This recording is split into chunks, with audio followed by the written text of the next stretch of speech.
ගෑනු ළමයි වගේ උපස්තර පිරිමි ළමයි වගේ කියලා. මතකද? එන්සයිම වල ලක්ෂණ ගෑනු ළමයිගේ ලක්ෂණ වලට සමානයි. දැන් මෙහෙම හිතන්නකෝ. මෙන්න ගෑනු ළමයෙක් හෙවත් එන්සයිමයක්. පරිසරයේ විවිධාකාර උපස්තර තියෙනවා. මේ තියෙන්නේ ඔය. උපස්තර ගොඩක් තියෙනවා. ඔය උපස්තර ඉතින් වරින් වර ඇවිල්ලා හැප්පෙනවා. හයිප තවුලින් වගේ බලන්න. උපස්තර වරින් වර ඇවිල්ලා හැප්පෙනවා.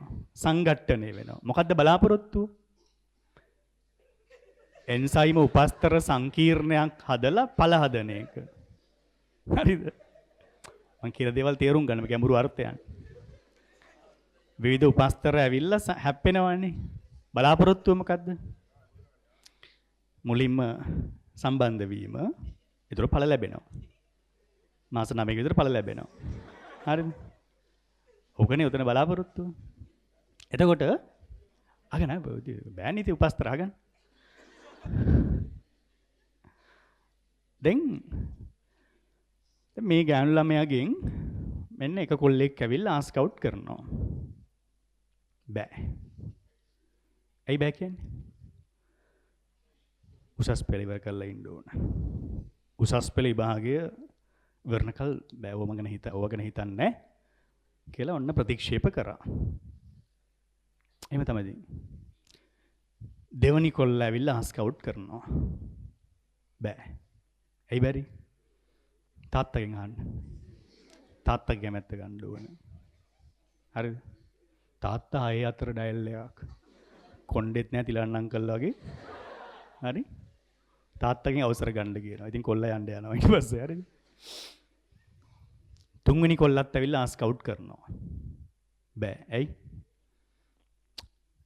ආච්චි සීයාගෙන් අවසර ඕන.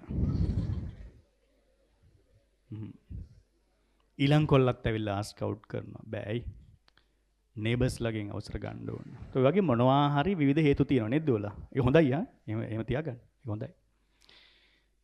ඒ අතරතුර ඔන්න එනවා කවුද? එයාගේ ක්‍රෂ් එක. හරි නේද? තේරෙයි. නාවකුත් ගියා දැක්කන් ටක් ගාලා කියවගා. ඔය අතරතුර ඔය දහසක් දෙනාට බෑ කියන අතරතුර ඔන්න එනවා ඒ ගෑනු ළමයාගේ ක්‍රෂ් එක. ඇවිල්ලා අහන්න දෙයක්වත් නැහැ ළඟට ආවන ඉවරයි හරිද? ළඟින් ගියාද මෙන්න ෆෝම් වෙනවා.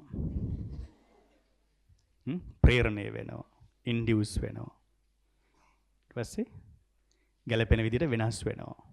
හරිද? වෙනස් වෙලා දෙන්න සම්බන්ධ වෙනවා.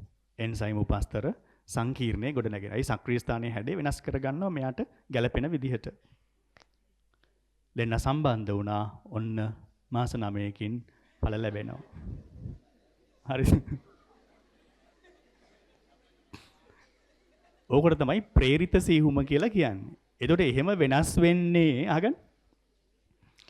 එහෙම හැමෝටම වෙනස් වෙන්නේ නැහැ පුතා. තේරුම් ගන්න. විශිෂ්ට පුද්ගලයාට තමයි එහෙම වෙනස් වෙන්නේ. නේද? දැන් මේපා. හරිද?